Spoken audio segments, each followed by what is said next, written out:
ngir jébbal leen seenu doléance di sàkkuteef am ci ay centrales syndicales ya fa nekk waaye am na ñu nga xam ne nii boycotté nañu ko ci mel ni syndicat union des routiers du Sénégal may àdduna nag dinañu amal sax grève fii ki jimmi jamono des na teewlu góor a xuma ci biir jotaayu xibaar yi.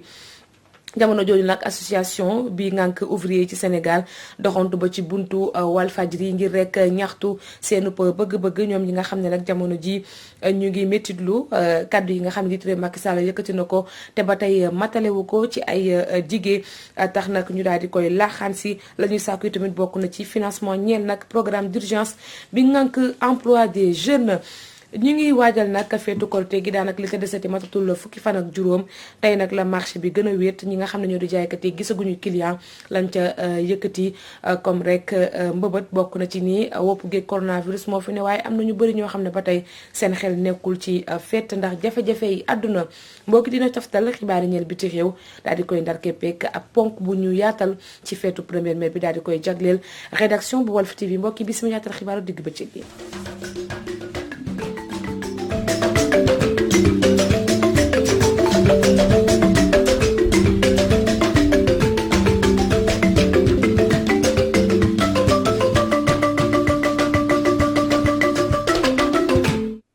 mbokk yi bisimilah ñuy rafetlu baax a baax seen ànd ak Walfadjri bu fi tataanee xibaaru diggi bëccëg gi nag dañu koy jooree ni ki tey jilee di fête bu ñu jagleel liggéeykat yi ci àdduna gi yëpp di feetu 1er mai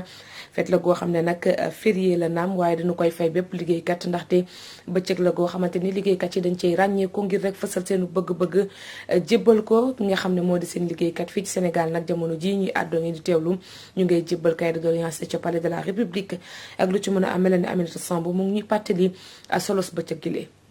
bés bu ñu jagleel fête du travail ci réewum États-Unis la soso ci seen congrès bu ñu amal ci atum 1884 la ñu lee di syndicat américain yi joxoon ab ñaari at seeni patron ngir ñu wàññi waxtu liggéey ci bis bi ba si juróom-ñetti waxtu ci noonee la ñu tànn bisum fan bu njëkk ci weeru mai muy bés bu ñuy amal ay yëngu-yëngu ndax ci boobule bés la entreprise américaine yi doon tàmbale seen comptabilité itam seeni contrat ci la doon jeex grève générale bu 1er mai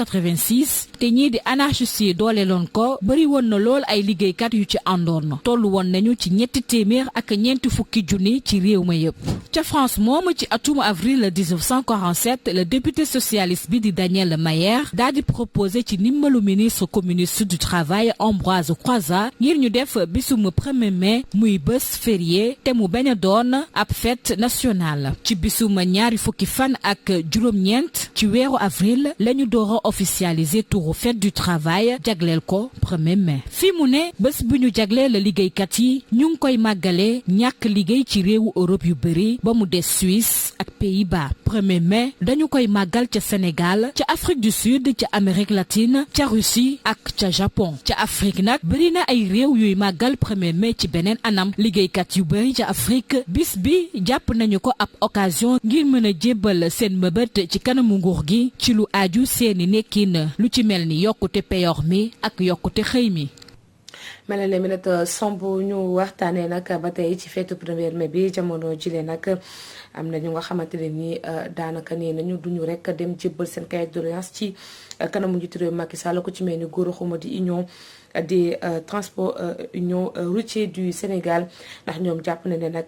centrales syndicales yi dañoo rek lajj ca lañ leen dénkoon góor xuma mi te yëkkati ab gàddu daal di xam ne yi tamit daañu xàppati bëccëgub grève ngir fësal seenu mer waaye tamit seetaan gi leen nguur gi seetaan góor xuma ñu teewlu ko dox semido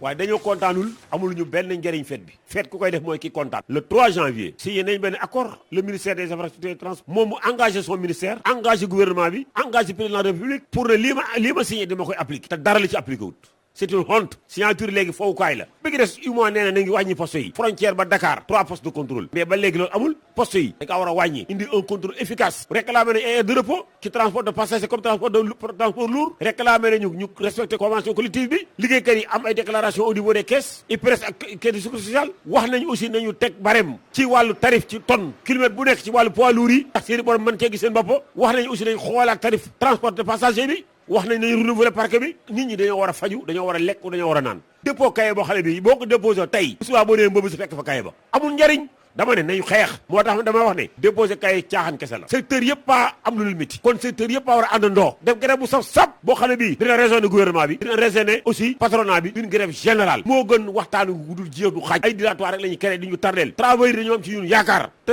syndicat bu négocier sottiwul daa war a xeex. boycott boobule sax moom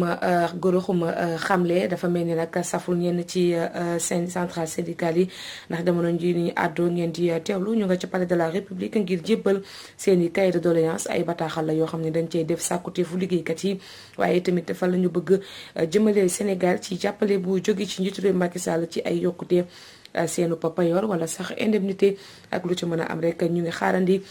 compte rendu bu Moussa Sène ci suñu yeneen jotaayu xibaar.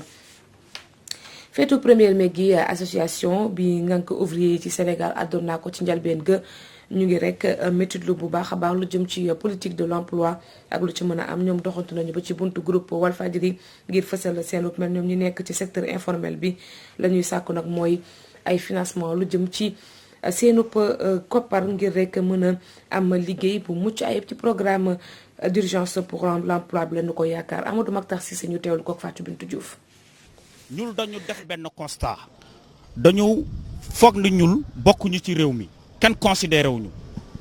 amuñu protection sociale bu ñu feebaree duñu mën a faju te actuellement dañu am ay problème si suñu liggéey boo yaa ngi ni mënuñu liggéey tout récemment état débloqué na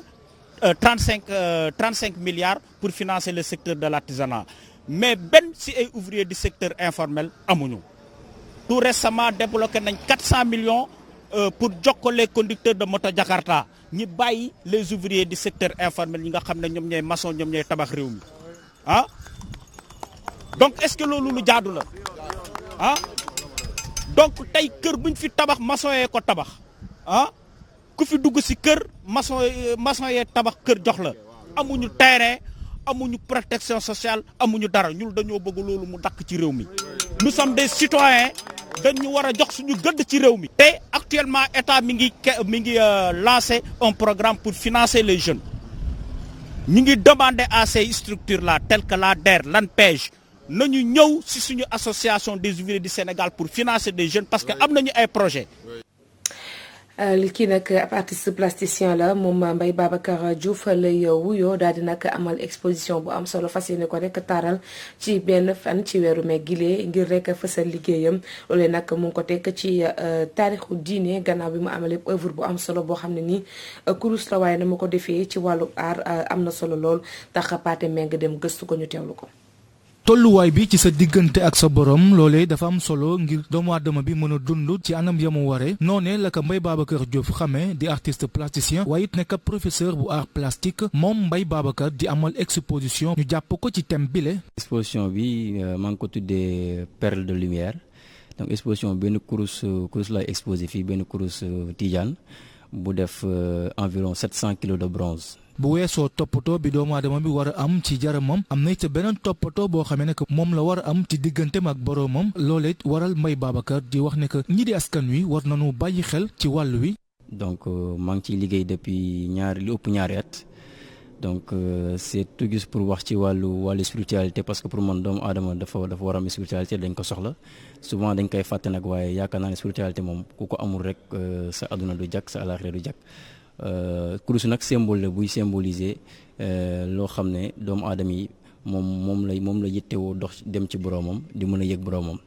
parce que kurus dañ ciy tudd yàlla dañ ciy julli ci yonent bi dañ ciy jéggaloo yàlla. lu tolloo ko juróom-ñaar ci ay at yoo xam ne que def na ko ci wàllu art plastique jote wane ay œuvre am fu bëri ci Sénégal waaye ci yenn ci ay dëkk yu nekk ci Afrique artiste bi di woo ñi nga xam ne jox nañu nopp wàllu art plastique ngir ñu ñëw nemmeeku liggéey bi nga xamee ne que jot na koo def lu tolloo ko ñaar ci ay at di exposition bu nga xamee ne que nar na ko amal lu tolloo fukk ci ay fan ci biir weeru koor gi le Pathé Meng njiital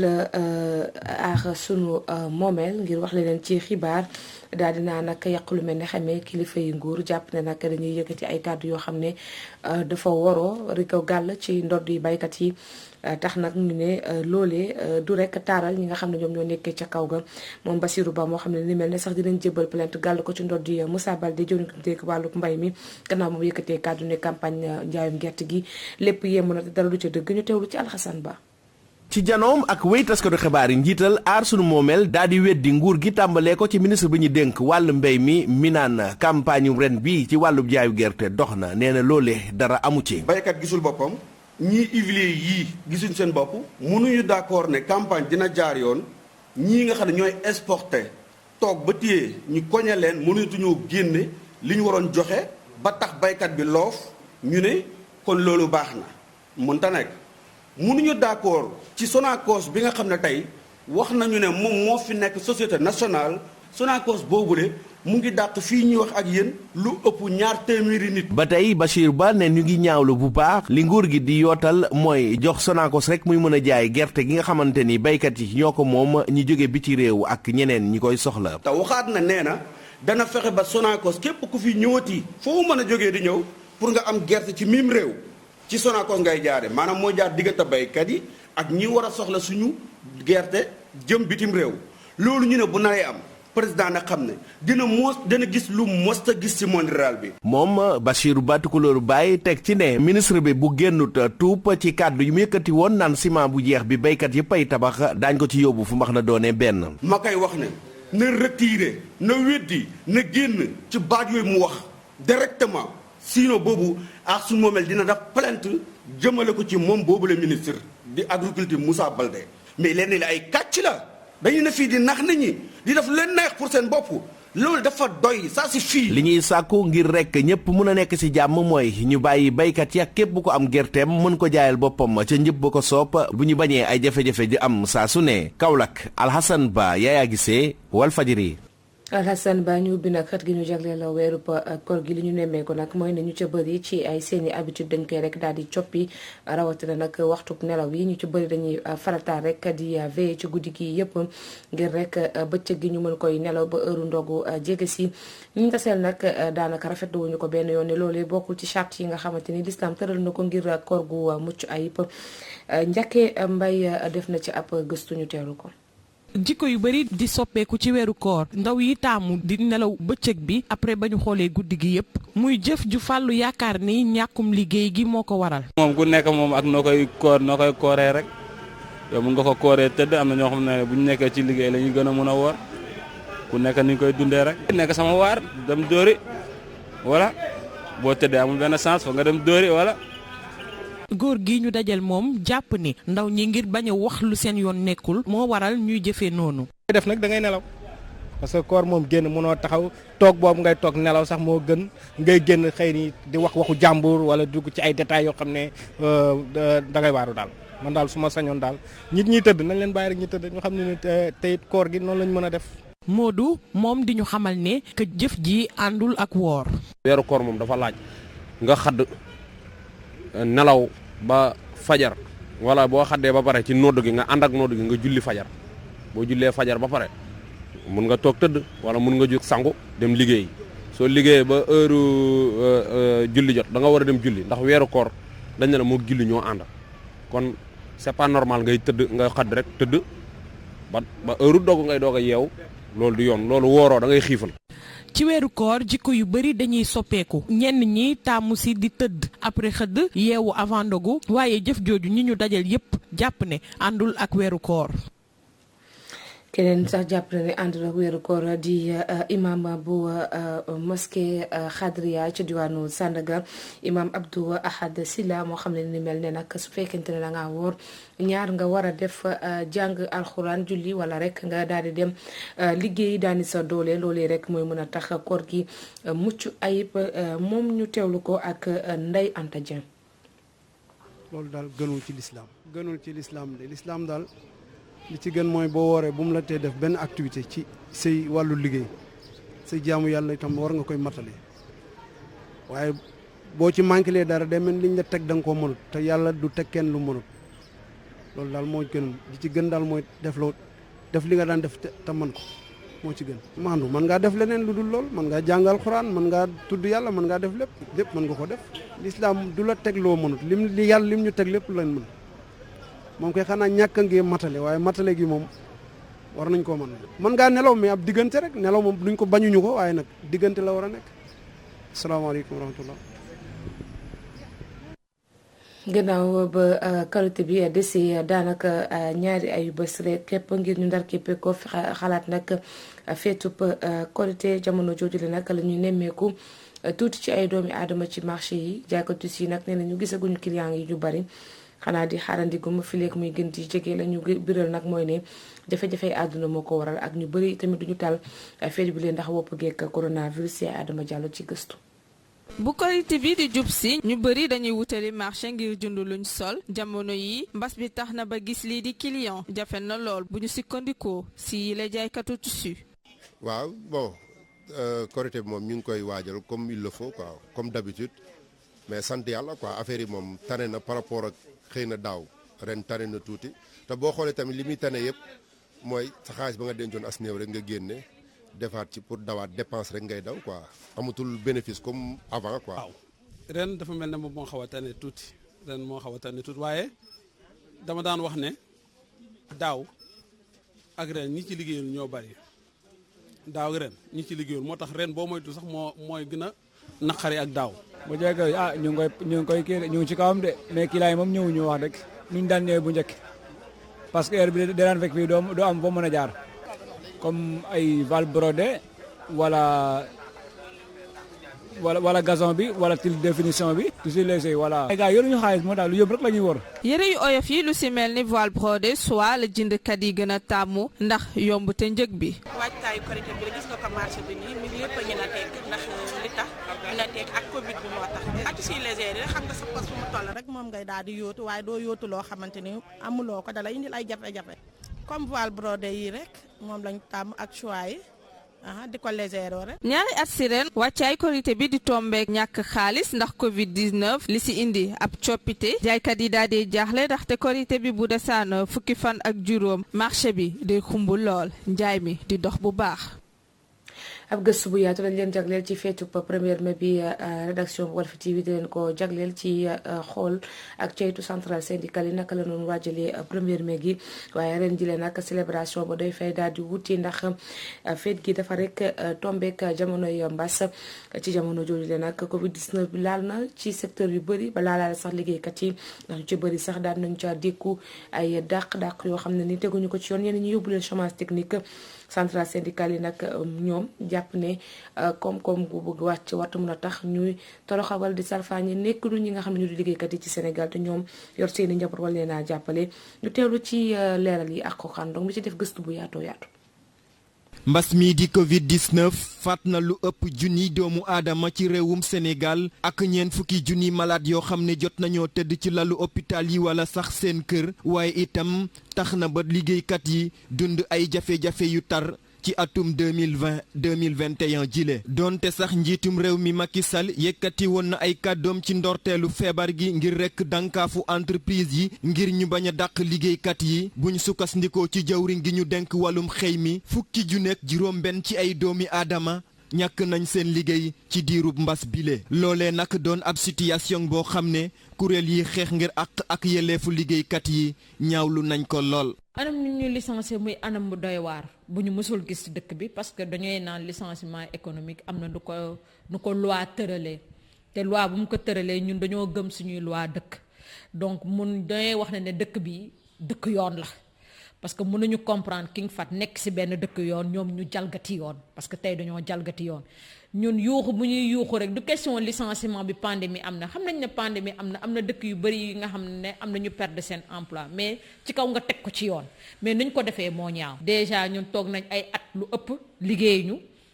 genn wàll salaire la ñuy fay ko par ñu ñëw jox la mois ñu ñëw toog sa kër nga toog ak say njaboot xamuñoo ndax ñenn ñaa ngi doon añ xamoo ndax nit ki am na cardiaque am na ñoo xam ne marché la leen fekk ainsi de suite ñu ñëw envoyé leen SMS na dàq nañ leen après na ngeen jaar pour ñu fay leen seeni droit mu nekk loo xamante ne lu doy waar dëkk bu mel ni comme Sénégal donc ñoo ngi doon xaar si leneen ay travailleurs yi nga xam ne seen doole yépp ci hôtel bi lañ ko def seen ndaw si hôtel bi lañ ko def. liggéeykatu Necotrans Sénégal yu nekk biir groupe Bolloré dañ nekk ci tiit ak njàqare ak jaaxle bu metti lu ko waral mooy direction bu Bolloré dañu jël initiative dàq 57 pères ak mères de famille. 57 yoo xam dañ leen a dàq boo xam ne dafay ñaaw tegul ci yoon. nit ki fekkonte ne sax dañ naan sax xaj la wala mbaam wala leen bu dugg fu warta dugg ñu koy dàq sax kenn du ko dàqee ñu leen dàqee. ñëpp ñu dàq ci teeru bi dañ leen yóbbu woon chômage technique. dañ leen yóbbu chômage technique ni leen ñetti weer lañ leen di yóbbu chômage technique bi ñetti weer yi passé ku ci ñëw dañ la jox lettre licenciement ni dàq nañ la pour motif économique. looloo am teeru bi looloo am Faidherbe looloo am nu mu tudd King Fahd Palace bi nga wax looloo am Mbour looloo am ci secteur yépp. juróom-ñaar fukk ak juróom-benni liggéeykat yi ñu dàqee ca hôtel King Fahd Palace yëkkati seeni kàddu ngir xamle ni anam yi ñu leen dàqee dëppoowut ak yoon gannaaw bi nga xamante ni seeni njiit ay message rek lañ leen envoyé ngir xamal leen ni dàq nañ leen. loolu duñ koy dëggal parce que ñoom jéem nañ ko weddi sax mais nit yaa ngi ak seen portable wan nañ leen SMS yaa ngi nii ci téléphone yi parce que nit ki lu mu bon sax nit sa soo koy dàq sa dafa am ni nga koy jaaralee nga jox ko cër bi. parce que ñii dàq tey il faut que tamit sénégalais yi xam ne ñii toog direction King Fahd bi toog tey di dàqe du ñoom ñoo recruter travail duñu leen fa fekk. imagine nga fekk fa nit mu won la liggéey bi teral la wax la naka ngay jaar yow nga xëy tey yow yaa yellool place boobu tey nga dàq ko nga ne man ñii laay tey jëfin bee ñaaw. li ni mel nag yeneen liggéeykat yu faree ci groupe Necotrans Bolloré dund nañ ko. Nous lançons un appel vers l'État du Sénégal, particulièrement au président de la République, afin qu'il puisse vraiment réparer cette injustice. Le président est en train de préparer une somme colossale pour l'emploi. Nous, on dit, avant de répondre à un appel, il faut être présent d'abord. Il faut que le président puisse sauvegarder les emplois qui sont menacés. Mody Guiro doon njiital CNTS di kuréelu liggéeykat bi gën a màgg ci Sénégal di xamle ni amal ay diisoo ak jàppale liggéeykat yi moo di doxalin bi nga xam ne entreprise yi waroon nañ kaa amal. li am solo wax dëgg yàlla aussi waruñ ko bañ kër liggéeykaay yi gër am nañ jafe-jafe ndax loolu aussi bu fekkee nañuy wax rek te yàlla tax dañ ko war a reconnaître am na waaye jafe-jafe yi aussi liggéeykat yi ñu ngi koy sentir ndax nit ku nekk boo sañoon sa dignité ci fa ngay xëy nga koy amee boo kër liggéeykat bu ne këram bu amee jafe-jafe da koy sentir day bëgg kër gi dox kon xam nañ loolu am na waaye terewul ñu ne la ñu war a def mooy waxtaan ci biir kër parce que nit ki boo nekk ay nit nga nekk seen kilifa ngeen di liggéeyandoo war tollu ñenn ñi fanweeri at ñuy joxe la gën ci ñoom ba ñu ndaw ba nu ñuy màggate